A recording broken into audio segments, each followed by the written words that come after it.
All right, hello everyone. We're not going full bumper. You stop. Hang on. All right. This is the Breadcrumbs Project, and I am coming to you live still from the coast of Spain. I am not suicidal. I am definitely in Isaac Cappy territory. And I look terrible. Sorry about that. I still have COVID here.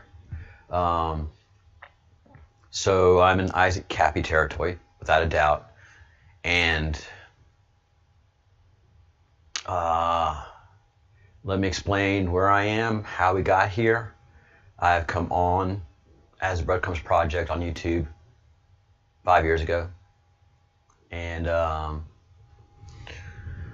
God, 5 years ago, and just been doing my thing, investigating, finding untruths, and pursuing stuff. And then that's just taught me to think. I've always been taught to think, not by anybody directly, but by the dinner conversations that I had with my parents. And this is very key. My parents, my father and my mother, it's all very key to this. But I've always been trained to think, and I've always been a problem for most people, except for true leaders.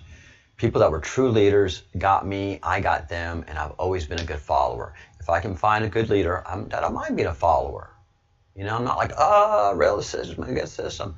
That's why in the Army I was, happy and frustrated, because I had good leadership. That wasn't a problem. I just thought for myself. And for being a soldier, a frontline soldier, that's difficult. But I did my part. I wasn't a troublemaker. I got in a lot of trouble, but I wasn't a troublemaker. I just had my own way of doing things. And so I backed into the Q. I got into the Q. The Q has been teaching me so much with the Q color maps and everything that we do within the Q community. So this has taught me about our past and who the real enemy is. Any questions, please ask. This has taught me about our future and what's coming. The reason these both have Q associated with them is they're Q declassified. This is all declassified information. This is classified information that is being declassified, and the president has authorized it to be released in this form. And it's just important for us as we move forward. And then I've been analyzing the Q drops and from several pages. I'm not going to pull it up because there may be new ones. I can't distract from what's happening. So I've been taught to think, and through all of this, we have quickly identified the CIA as a horrible, horrible, horrible entity that has been addressed, and it just has remnants out there. It's fighting for its life, and it's fighting in all the areas that it can, where it's been dominant. But since it's lacking resources, it's become submissive, and they really don't have. They've lost their wind in the fight. I can't express that to you enough. The people in the CIA who are still evil are now just in panic and fighting for their lives. You can see it in a game when the tide has turned, when one dominant team has just collapsed, and the other team becomes confident and dominant. They move forward. And then now we can tell the CIA is in retreat. And how I can tell, like, because I've been going hard, I've been coming with the truth, I've been getting some people's attention, and I have become a battle line in this war. As crazy as it seems, I have been training in the background. Whenever Austin Steinbart was arrested, and that news came to me, and I was putting everything together, I got into that fight quickly because I knew that was a battlefront, and I yelled to my team, we are coming in to stand in the breach. They've taken someone down. I have enough to be able to stand in this breach. I do. I knew I was honeypot number 2. I knew as things were unfolding, I was going to become honeypot number 2. I was going to attract their attention, and not much fire, but I am diverting enough fire from them. The group that's going after Austin has been focusing and gotten it successfully. They've been able to keep everybody down from rallying behind anybody. They've just been able to do that. The CIA is so good at this, and where they're at are so corrupt. I am not in the country. So to get to me, for the CIA, for the FBI, for the POPO, is hard for the United States Police. I'm really insulated, and in many ways, I'm off the grid. And I'm just telling everybody that so that we all understand the lay of the ground. So I've been coming hard with Q stuff, just doing Q analysis. And yesterday, I was coming pretty aggressive. The last 48 hours, past 48 hours, I've been coming aggressive after the people that have been attacking Austin and his team, especially in the Twitterverse. And yesterday, this happened. Let me back it up. Let's see. Let's do 5 seconds, so you can see where I take notice. I'm chatting to myself. I'm pontificating, and I noticed something in the chat. On wheels. He is. There's nothing enviable about this guy. And his arrest is just... Hello, CIA. Welcome, clowns.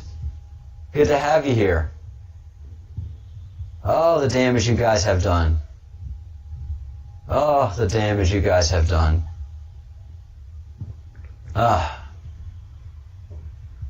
That's real. Yeah. That's a moment. And here it's capture.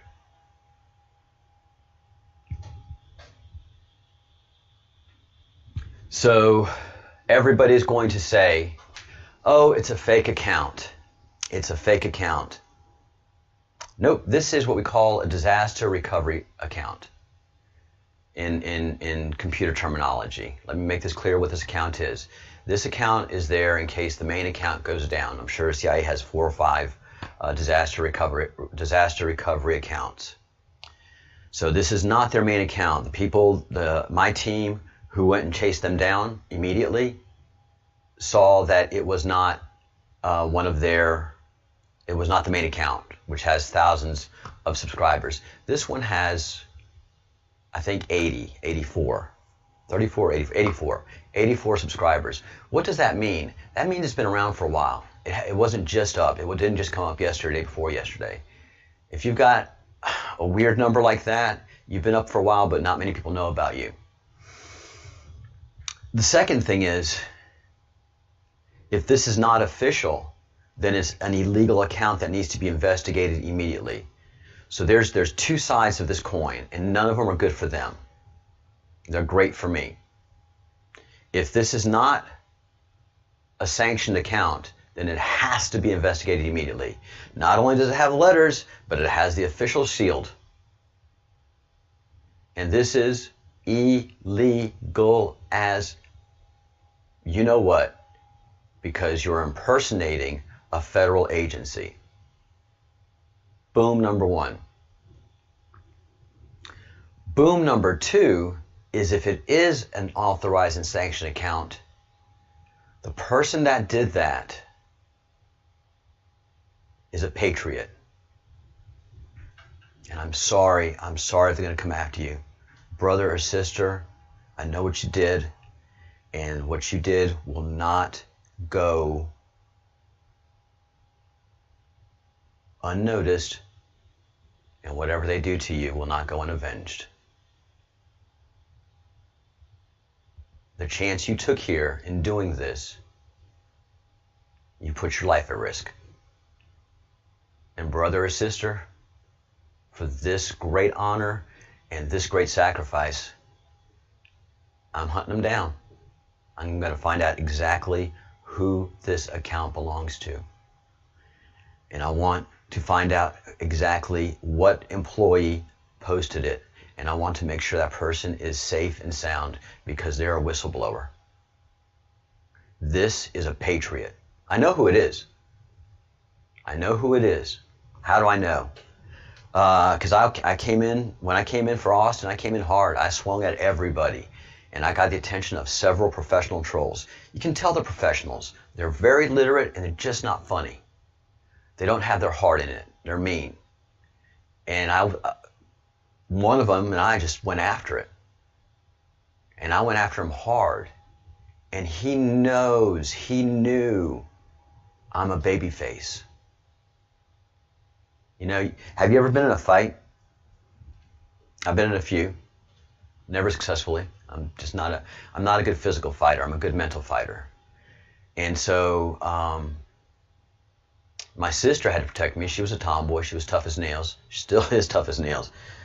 But back then she would, and she would now too, if it came down to it, no problem. She would pull out a fist and beat the heck out of it. Everybody in every neighborhood that we were at, if anybody messed with us, anybody messed with her, gave us any kind of thing, she fought them. She was 15 and fought a 17-year-old, beat the tar out of him. And so I never had to worry about being a physical fighter. I just had to be smart. And my sister looked after me, and I looked after my sister. We were, because we lived all over the world, and we were always in unique situations, and we just looked out for each other. And as a family unit, we were incredibly strong, and there was a reason for that. And so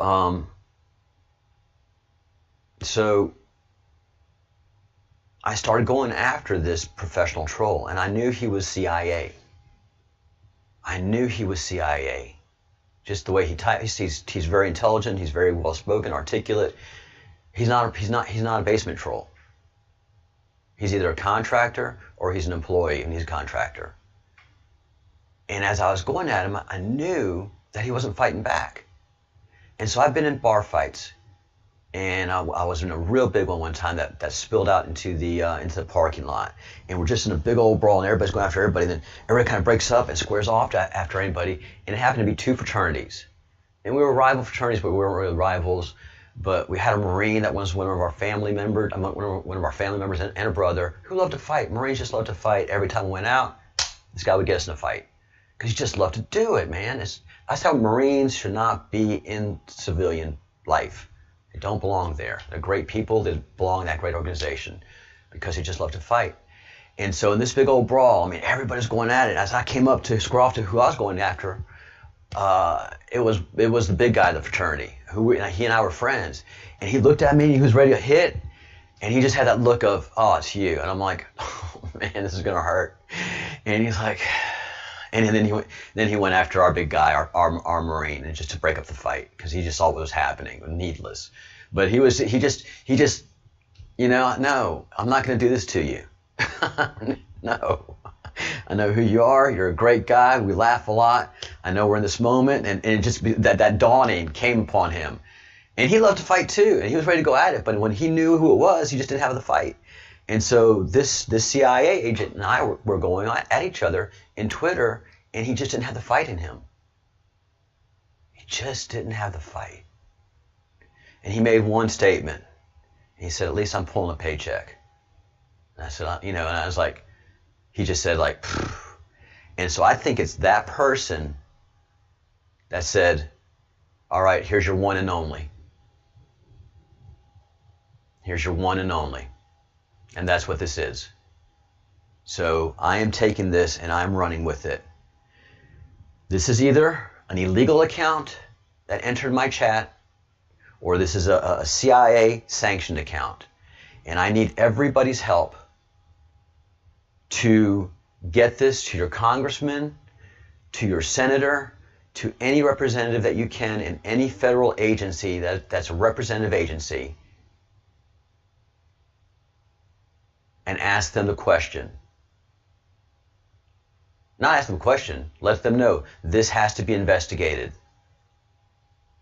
There's either a crime here or there's a crime. And by the way I say crime, I'm going to take it as a threat.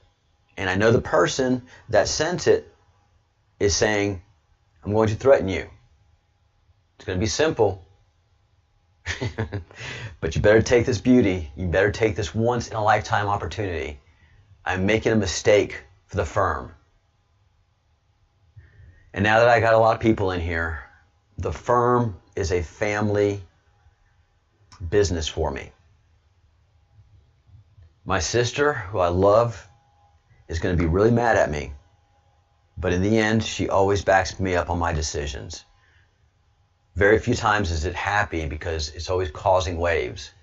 But eventually she knows I have a good heart and I do these things for a good reason. And she knows that my experience has been in government at the deepest levels sometimes, not the darkest, but just at the deepest.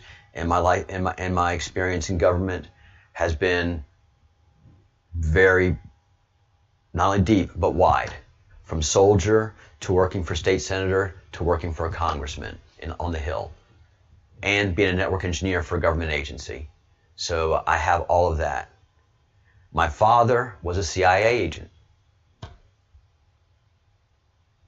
This is part of my insurance policy. Everybody that's watching this, please download this. I hope you got your ears on the Bruce. So this is my insurance policy. My father was CIA. I've told everybody my dad was in the State Department. My dad was a big man. 6'4", 6'5", and a football player in Denham Springs, Louisiana. He played for the Yellow Jackets. He was to the knees. He took a lot of punishment, but he wanted more than anything else in his life. He wanted to play for LSU and LSU football. He was big and he was talented, but he just wasn't that intelligent and that talented. He had the size, but he just didn't have that. You know, you have to memorize all the plays. You have to know what to do immediately. And my dad was really gregarious, and memorizing isn't his or mine, my forte. We're not good at that, my dad and I. We're just not good at that.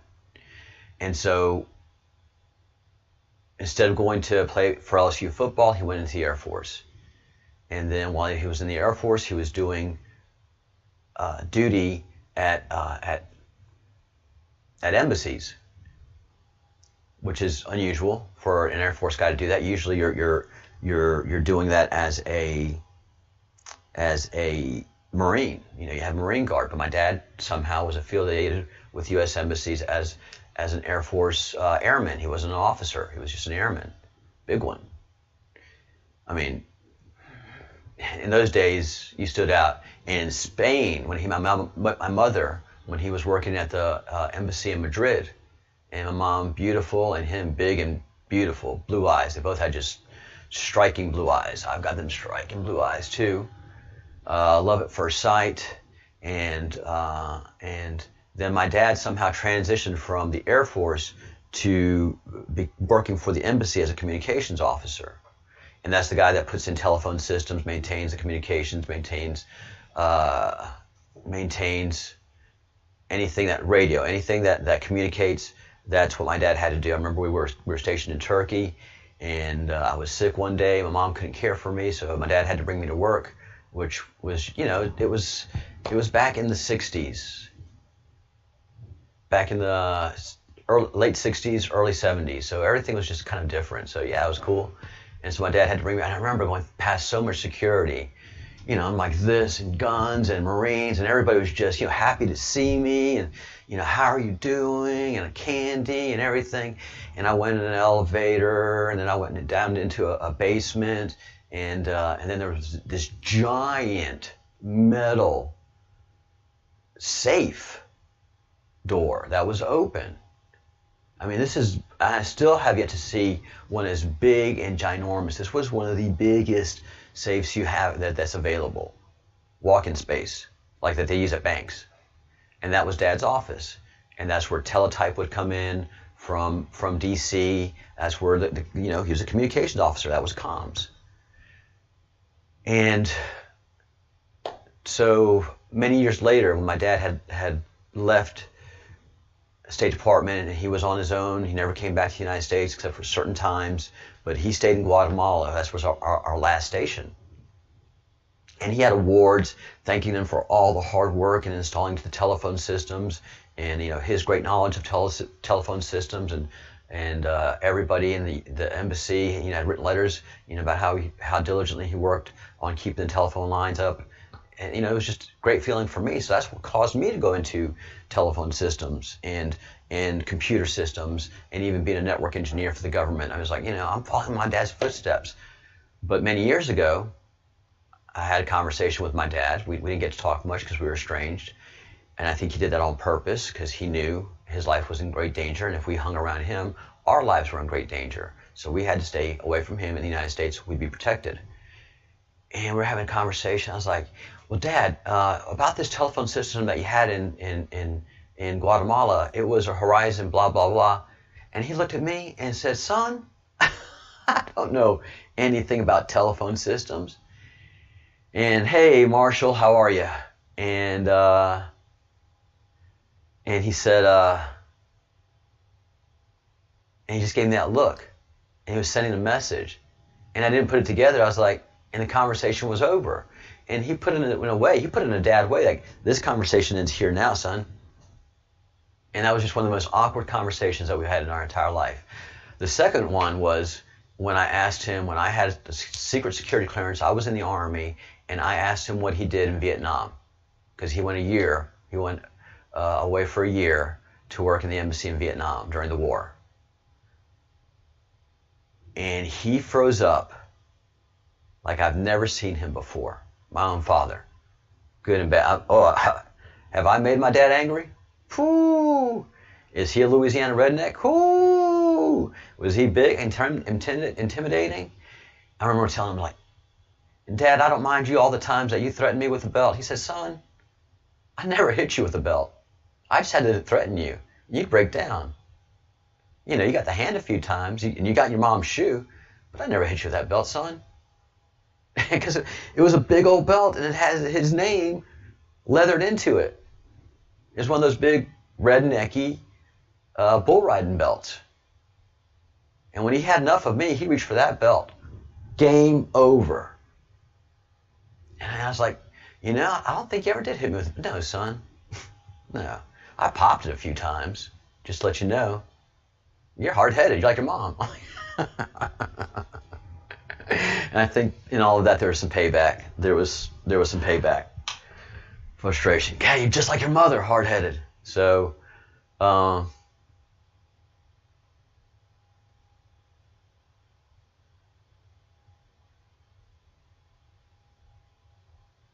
Marshall, do you think I'm making this up?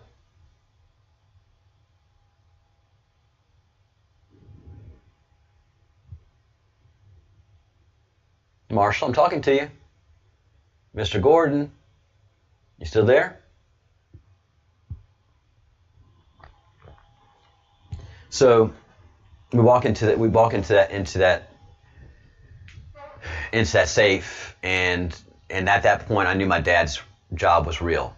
As an embassy brat, when we were in dangerous countries, we always had armed guards. My dad was the only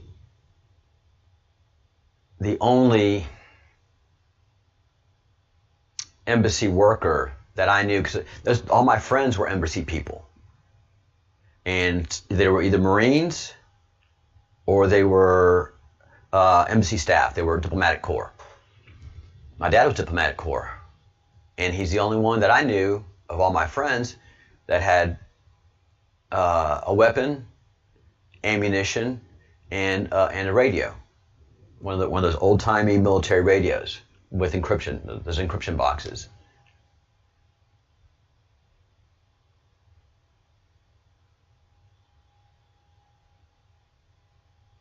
Hey, kids.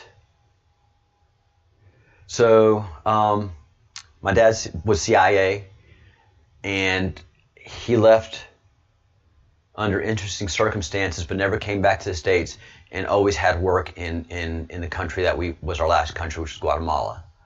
He always had work, and that was just so strange. So yeah, they pushed him out. They didn't push him out, but he left formal CIA of the embassy and went with the covert CIA, the ones that have been doing war against us. And he justified it. And I know how he justified it, but it's just hard. They ruin you. They ruin you. My mom knew when he was targeted. Was trying to get help. They're targeting him. They got him. And so my dad had to get us out of the country. And, he never stopped loving us. He always protected us.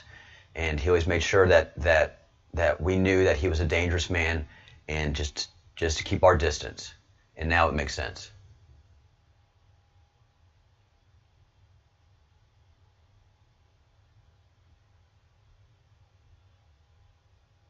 Black one was the one who taught people how to work a circuit board. Hey, Marshall, watch this. I don't have time to waste right now, man. Later. So I'm in the family. I'm part of the family. I don't know if this operator who did this knows that, how far this goes, because this was dropped before I knew that. So, if he knows that I'm part of the family, he really then reached out hard. So either way, he's a patriot. So I need everybody to make a copy of this, get in touch with your legislators, and find out who this account belongs to.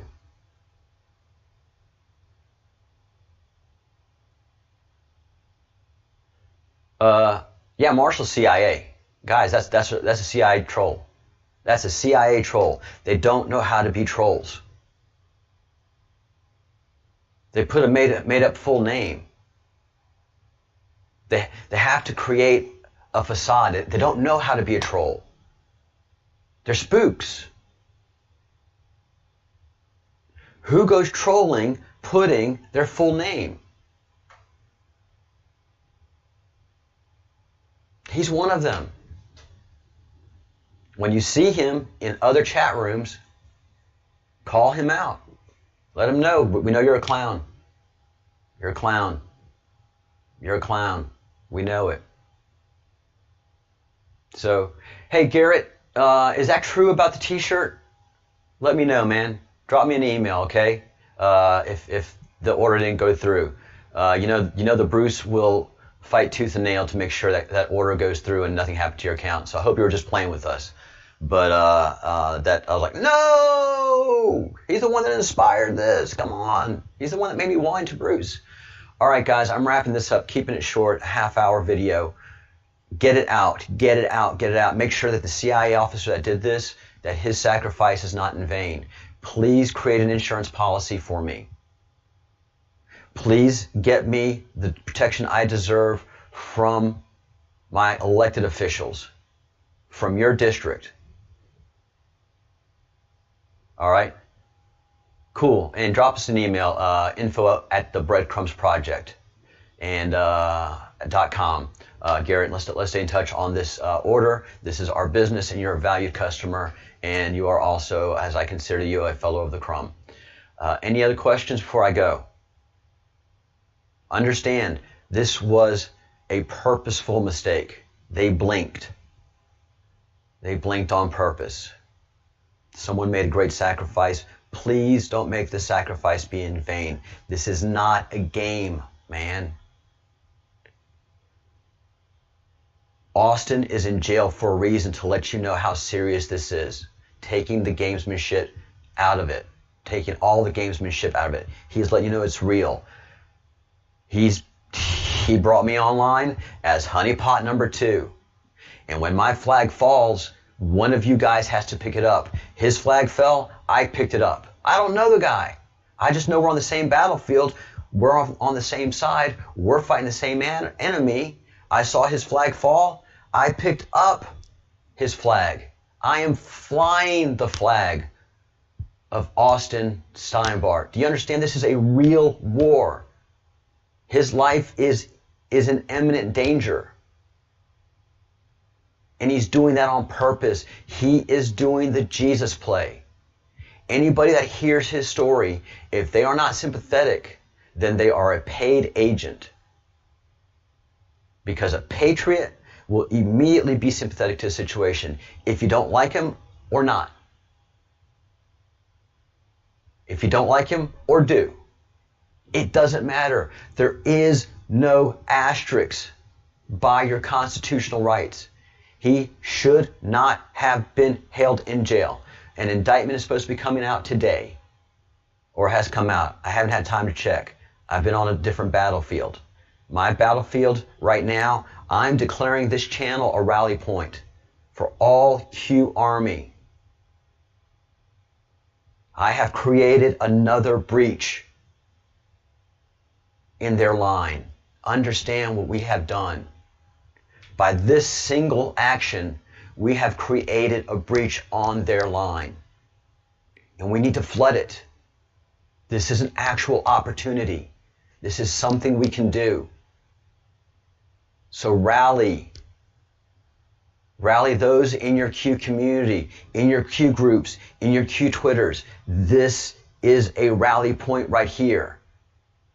We have 2 rally points. We have Austin's constitutional rights being trounced upon, and then we have CIA threatening a citizen.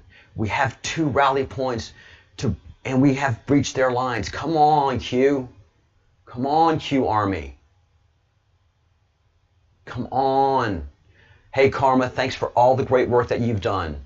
Please make the calls. If you're not in the United States and you're not a citizen, get on Twitters and copy this video throughout the queue. Again, let's make this little tiny channel small. Let's make that thing that they call viral happen. Let's breach the line. Make this small hole bigger. And the only way you do that is flood it with troops. Don't worry. You're anonymous. It's me. I'm the honeypot. I'm drawing fire. You just come in behind me. That's all I need you to do. And all you need to do is make some calls, tweet some tweets, Facebook some Facebooks, Instagram some Instagrams, and make this breach worthwhile. Make the sacrifice that this CIA officer made worthwhile. Do you understand? Please give me some acknowledgments in the chat. This is time to be active. You've been wondering, when's it going to happen? Where's the results? It's you. We're not waiting for them. The revolution will not be televised. You have to take your actions. Please tell me you understand. Please acknowledge that. Come on, guys. Get in the chat. Tell me you acknowledge that. All right. All right. Suit up. Get motivated. Use all of your artillery. Anything that you've got. Anything that you've got. We have 40 days to the election. We have them on the run. And whatever ammo you have, start using it. We have a target. We have 2 targets. Where we go one, we go all. He's the one. I'm the one. Do you see? Do you see? I'm the one for you guys. If you can't rally behind Austin, if you have doubts behind Austin, have no doubts about me. You saw it happen here. No, I don't want to be anon. I don't want to be anon. I don't want to be anonymous. My name is Charles Anthony Chambers. I am Specialist 4, United States Army. Honorably discharged. I stand in the breach. I'm pushing back in the breach. And CIA, I'm not scared of you.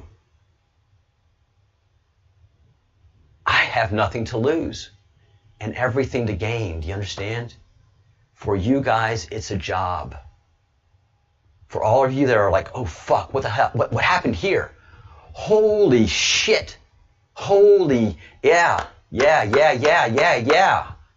I have 0 fucks to give. I have no family. I have no property. I have no assets. I am one of their biggest nightmares. The same as Austin. They tried to they tried to threaten his family, and he went after them for that. You shoot at me. I'm not hiding. I have. They know who I am. I know who I am. I have nothing to hide. I have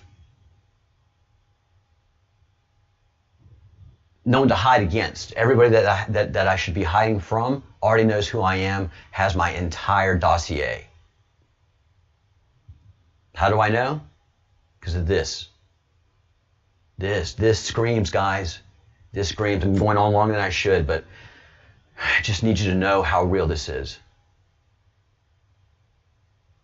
Oh.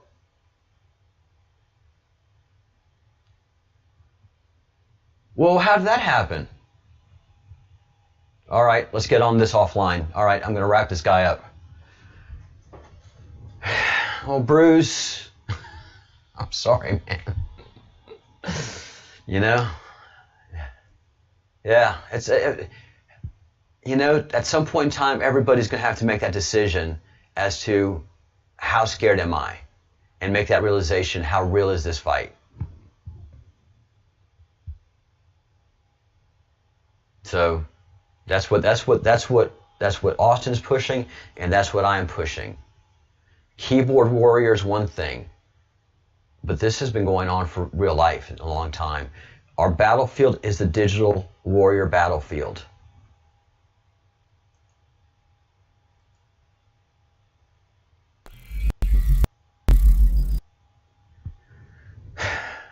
I am Charles Anthony Chambers, Specialist 4, honorably discharged from the United States Army.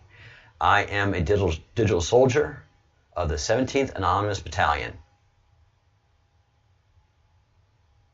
My group is the Breadcrumbs Project. I am their leader. I take all responsibility and all fire that may come from this. My group is anonymous, and they get to keep their anonymity. Anything you guys got, send it my way. You know where I am. So, all right, guys. Think good thoughts, do good deeds,